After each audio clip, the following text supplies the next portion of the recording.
नमस्कार दोस्तों, स्वागत है आपका हमारे YouTube channel study with B में। दोस्तों, हम आर के राजपूत बुक्स के इंस्ट्रूमेंट एंड मेजरमेंट्स के पार्ट नंबर 4 की बात करेंगे। तो आइए देखते हैं question number 176। Megger is operated by. Megger किसके द्वारा ऑपरेटेड किया जाता है? तो हमने बताया था दोस्तों, मेगर किसके द्वारा ऑपरेट होता है। एक डीसी जनरेटर होता है उसमें, ठीक है। क्या होता है, डीसी जनरेटर उसमें रहता है। आप उसके डीसी जनरेटर के द्वारा कितना वोल्टेज जनरेट कर सकते हैं? 250, 500 वोल्ट तक जनरेट कर सकते हैं, ठीक है। और 1000 वोल्ट तक भी जनरेट किया जाता है। और उसकी आप स्पीड कितनी होती है? 106, ठीक है। ये आरपीएम, इतनी आप स्पीड उसको देंगे तो आपको क्या होगा, वो चलता है। तो उसमें क्या होता है, एक डीसी जनरेटर होता है जो कि उसके अंदर लगा रहता है। तो इसका जो राइट आंसर हो जाएगा हमारा an internal hand driven generator, ठीक है। इसका राइट आंसर हो जाएगा। आइए चलते हैं क्वेश्चन नंबर 177 की बात करते हैं। Megger will give resistance value which. देखिए दोस्तों, मेगर जो है रेजिस्टेंस वैल्यू देता है, कब देता है? तो देखिए दोस्तों, उसमें जो मेगर को अगर आप कितनी भी तेज़ी से घुमा दें, ठीक है, तो उसके रेजिस्टेंस वैल्यू पर कोई इफेक्ट नहीं पड़ता है ना। तो जैसे इसमें दिया है कि किसी स्पीड बढ़ाने पर घटेगा, बढ़ेगा, घटेगा, तो ऐसा कुछ नहीं है। तो remain constant irrespective of the speed, वही स्पीड पर डिपेंड नहीं करता है, ठीक है। तो हो जाएगा राइट आंसर सी। आइए चलते question number 178। Primary of a CT transformer is connected. देखिए, जो सीटी ट्रांसफार्मर होता है उसका प्राइमरी किसके द्वारा कनेक्ट किया जाता है? तो हमने पहले बताया था ना, जो अगर सीटी ट्रांसफार्मर है तो उसका प्राइमरी किसके द्वारा कनेक्ट होता है? वो मेन लाइन्स के थ्रू होता है, जैसे, ठीक है। ये हमारा सीटी है, ये हमारा मेन कनेक्ट हो जाएगा। और यहाँ पर हमारा जो सेकेंडरी रहता है, ऐसे ये सेकेंडरी रहता है, और यहाँ इसके साथ हमारा एक मीटर लगा जाता है, ठीक है। ये हमारा होता है, ये मीटर लग जाता है। तो देखिए, ये किसके द्वारा कनेक्ट है? मेन लाइन या फीडर्स के द्वारा। तो हम हो जाएगा यहाँ पर series with the main lines, series with the lines. इसका राइट हो जाएगा ए। क्वेश्चन नंबर 177 की बात करते हैं। Vibrating reeds are used in which of the following instrument. देखिए, वाइब्रेटिंग रीड्स किस में यूज किया था? हमने आपको पढ़ाया था vibrating reed type frequency meter. तो क्या हो जाएगा उसमें? फ्रीक्वेंसी मीटर में इसको यूज कर सकते हैं। तो इसका राइट आंसर हो जाएगा B. Question number 180। If voltage supply to the energy meter is more than the rated value, energy meter will run. देखिए दोस्तों, करा कि यदि हम लोग एक एनर्जी मीटर है, अगर उसमें हम लोग वोल्टेज सप्लाई करते हैं, उसके रेटेड वैल्यू से ज़्यादा वोल्टेज सप्लाई करते हैं, तो हमारा जो जो डिस्क होगा वो कैसा चलेगा? तो क्या हो जाएगा दोस्तों, हमारा मीटर को क्या हो जाएगा, वो स्लो हो जाएगा। वो मीटर, हमारा जो डिस्क है वो स्लोली ऑपरेट करना शुरू कर देगा, ठीक है। आइए क्वेश्चन नंबर देखते हैं 181 की बात करते हैं। Aluminium is selected as the material for the rotating disc of energy meter because. देखिए दोस्तों, कह रहा है कि जो एल्युमिनियम है, वो एल्युमिनियम डिस्क जो सिलेक्ट किया जाता है एनर्जी मीटर के लिए, वो उसकी क्वालिटी कैसी होनी चाहिए? तो कैसी होनी चाहिए दोस्तों? देखिए, क्या होता है, पहले उसमें होता क्या है कि इट इज़ गुड कंडक्टर, बिल्कुल सही है। और इट्स लाइट वेट, ये थोड़ा हल्का होता है। और इट्स इंडिजिनसली अवेलेबल, और ये आसानी से प्राप्त भी हो सकता है। तो ऑल ऑफ द रीजन्स क्या हो जाएंगे, सही हो जाएंगे एल्युमिनियम को सिलेक्ट करने के लिए। तो इसका राइट आंसर हो जाएगा डी। आइए क्वेश्चन नंबर देखते हैं 182 की बात करते हैं। For making shunt the material suitable in that which has. देखिए दोस्तों, जो संट हम लोग बनाते हैं तो इसके लिए कौन से मटेरियल की हमें अच्छा पड़ता है, उसको हम बात करते हैं। देखिए क्या होता है इसमें, negligible thermo electric effect with copper, बिल्कुल ये सही दोस्तों। और उसके बाद same resistance coefficient as the coil of the instrument, ये भी दोस्तों सही है।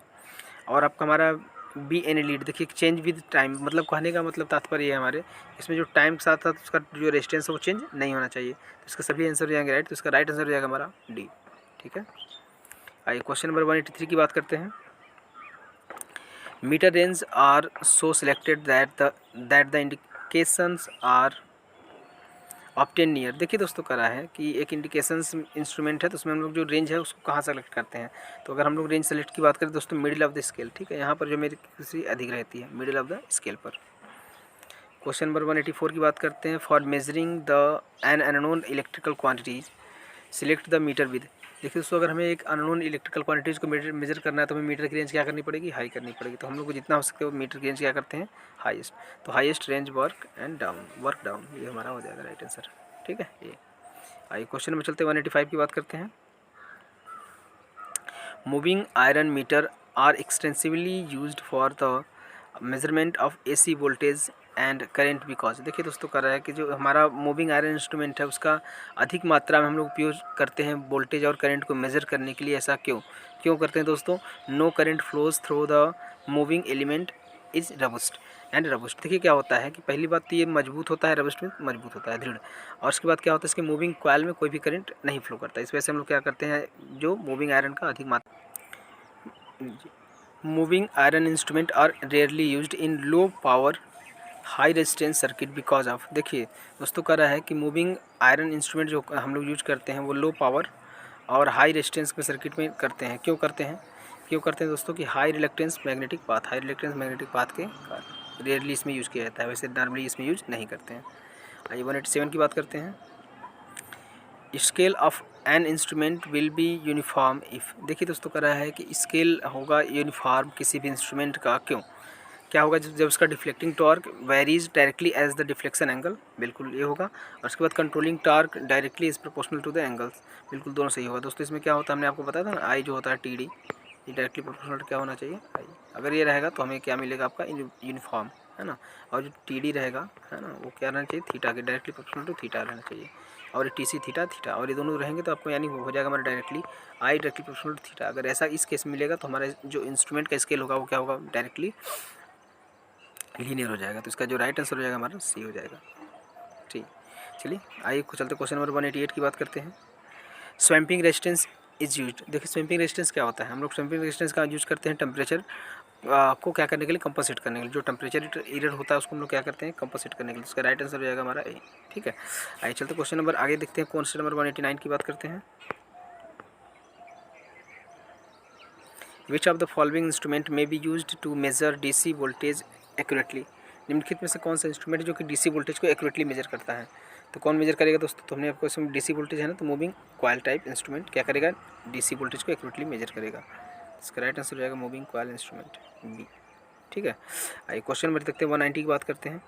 अ high resistance is usually connected in a series with an electrostatic voltmeter, electrostatic voltmeter की सीरीज में एक हाई रेजिस्टेंस को हम लोग मेजर करते हैं। ऐसा क्यों करते हैं, तो क्या करते हैं दोस्तों, उसको to safety reasons, for safety reasons के लिए हम लोग क्या करते हैं, उसको यूज़ करते हैं। इसका नहीं कि इसमें रेंज बढ़ाने के लिए, ऐसा कुछ है नहीं। ठीक है, इसको आप याद रखिएगा। आइए क्वेश्चन में देखते हैं। 191 की बात करते हैं। अब millimetre can be used as, millimetre कैसे भी यूज कर सकते हैं, तो जो मिलीमीटर हम लोग उसको दोनों फॉर्म में यूज कर सकते हैं। किसमें, आपका मीटर के रूप में भी हो सकता है और वोल्ट मीटर के रूप में भी हो सकता है। तो बोथ हो जाए पर राइट आंसर हो जाएगा हमारा ammeter and voltmeter both. 192 की बात करते हैं। वेस्टर्न सेल इज अ, देखिए वेस्टर्न सेल क्या है, western cell is a good standard voltage. ठीक है, गुड स्टैंडर्ड वोल्टेज सेल्स है, राइट आंसर हो जाएगा। क्वेश्चन नंबर 193 की बात करते हैं। Deflection of heart wire instrument is proportional to, heart wire instrument का जो डिफ्लेक्शन है वो किस में होगा। देखिए दोस्तों, जो पहली बात, हार्ट वायर इंस्ट्रूमेंट होता है वो हमारा आरएमएस वैल्यू को मेजर करता है, तो उसका जो किस में होगा वो RMS value of the alternating current, ये हो जाएगा हमारा राइट आंसर। क्वेश्चन नंबर 194 की बात करते हैं। Following type of instrument is use to measure very small current of high frequency, देखिए दोस्तों इसमें कर रहा है कि निम्नलिखित में से कौन सा इंस्ट्रूमेंट है जो कि हम लोग यूज कर सकते हैं वेरी हाई, बहुत ही लो करंट के लिए, और उसकी जो फ्रीक्वेंसी बहुत हाई है। यदि ऐसा कोई हमारे पास एक सर्किट है जिसमें क्या हो रहा है कि हाई करंट, लो करंट और हाई फ्रीक्वेंसी हो रही है, उसके लिए हम लोग मेजर करेंगे हमेशा कौन सा, थर्मोकपल इंस्ट्रूमेंट, याद रखिएगा। ठीक है, आइए क्वेश्चन में चलते 195 की बात करते हैं। In which part of the scale does the pointer indicates most accurately, तो इसने निम्नलिखित में से किस भाग में जो हमारा पॉइंटर होगा वो मोस्ट एक्यूरेटली दिखाएगा। तो मोस्ट एक्यूरेटली किसमें होगा दोस्तों, इसमें हो जाता है दोस्तों हमारा मिडिल ऑफ द स्केल। ठीक है, इसका राइट आंसर हो जाएगा ये middle about the in about the middle of the scale, right answer हो जाएगा हमारा सी। आइए क्वेश्चन में चलते 196 की बात करते हैं। In a measurement a mirror is provided behind the pointer with a pure resistance, with a purpose that, देखिए इसमें कह रहा है कि दोस्तों कि हम लोग जो इंस्ट्रूमेंट होता है, इंस्ट्रूमेंट जो मेजर करते हैं तो उसके जो पॉइंटर होता है, पॉइंटर के नीचे एक मिरर लगाया जाता है। तो उसको मिरर के लगाने का उद्देश्य क्या है हमारा, तो मिरर को लगाने का उद्देश्य क्या होता है दोस्तों कि उसमें हम लोग जो पैरेलक्स एरर आता है उसको हम लोग क्या करते हैं, दूर करने के लिए। पैरेलक्स एरर क्या होता है, इससे हम लोग ऊपर से देख रहे हैं, तो अगर हम लोग देख रहे हैं तो जो जो हमारा वो होता है, जो स्केल होता है ना, पॉइंटर होता है, देखिए यहाँ से अगर हम लोग जस्ट डायरेक्ट ऊपर देखेंगे तो अब सही से दिखाएगा। अगर मिरर रहेगा तो, अगर मिरर नहीं रहेगा थोड़ा सा उसमें एरर आ जाते हैं, इसी एरर को दूर करने के लिए उसके नीचे क्या लगाते हैं, मिरर लगाते हैं। तो जिसका राइट आंसर हो जाएगा क्या हो जाएगा हमारा C. Regarding errors due to the inclined observation and are eliminated by the removing parallax between the pointer and the its image in the mirrors, यही हमारा राइट आंसर रहेगा। आइए चलते क्वेश्चन नंबर 187 की बात करते हैं।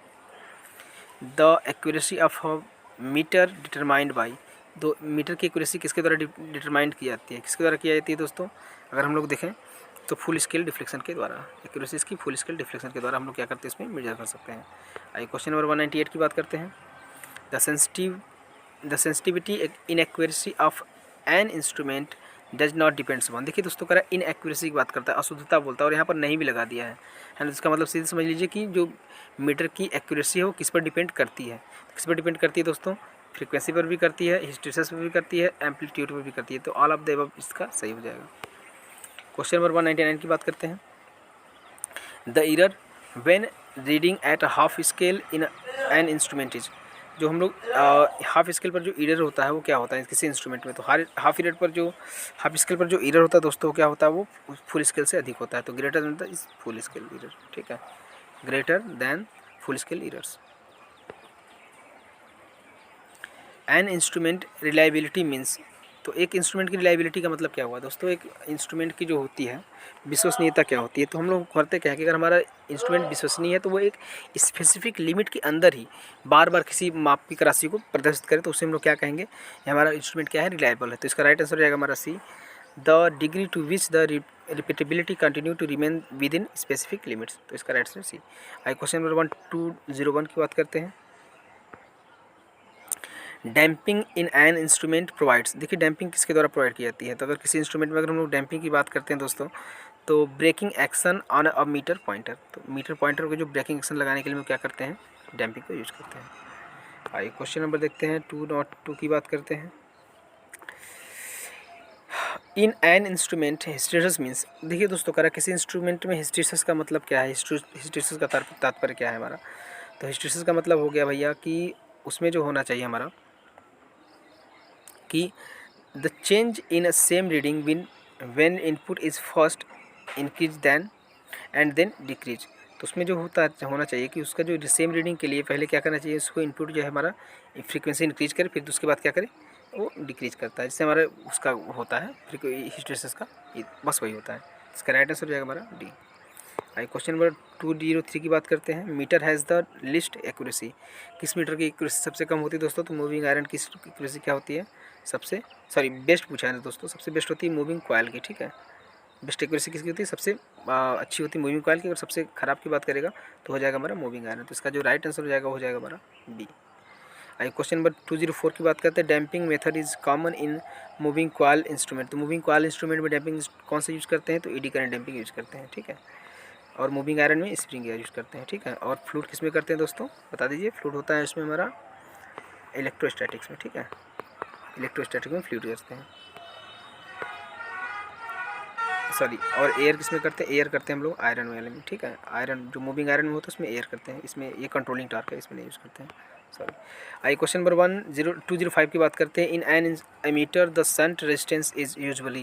देखिए शंट रेजिस्टेंस क्या होना चाहिए? शंट रेजिस्टेंस हमेशा मीटर रेजिस्टेंस से कम होना चाहिए, तो क्योंकि करंट को अधिक बाईपास करना चाहिए। तो लेस देन द करंट, ठीक है, इसका less than the metre resistance, इसका राइट आंसर हो जाएगा बी, ठीक। आइए क्वेश्चन नंबर चलते हैं 206 की बात करते हैं। तो 206 देखिए क्या कर रहा है इसमें। A very accurate voltmeter when used to measure voltage across a low resistance gives a inaccurate reading because. देख रहा है कि एक बहुत ही एक्यूरेसी वाला हमारे पास वोल्ट मीटर है, लेकिन हम लोग उसको जब मेज़र करते हैं एक लो रेजिस्टेंस के साथ मेजर करते हैं तो बहुत ही इनएक्यूरेट वैल्यू को दिखाता है। तो क्यों दिखाता है दोस्तों? तो ऐसा क्यों होता है? उसका जो मीटर की जो सेंसिटिविटी होती है वो हमारी क्या हो जाती है, कमज़ोर हो जाती है, कम हो जाती है, ठीक है। तो जिसका राइट आंसर हो जाएगा हमारा सी हो जाएगा, the sensitivity of the meter is too low, ठीक। चलिए क्वेश्चन नंबर चलते हैं 207 की बात करते हैं। देखिए the static error band of an instrument implies.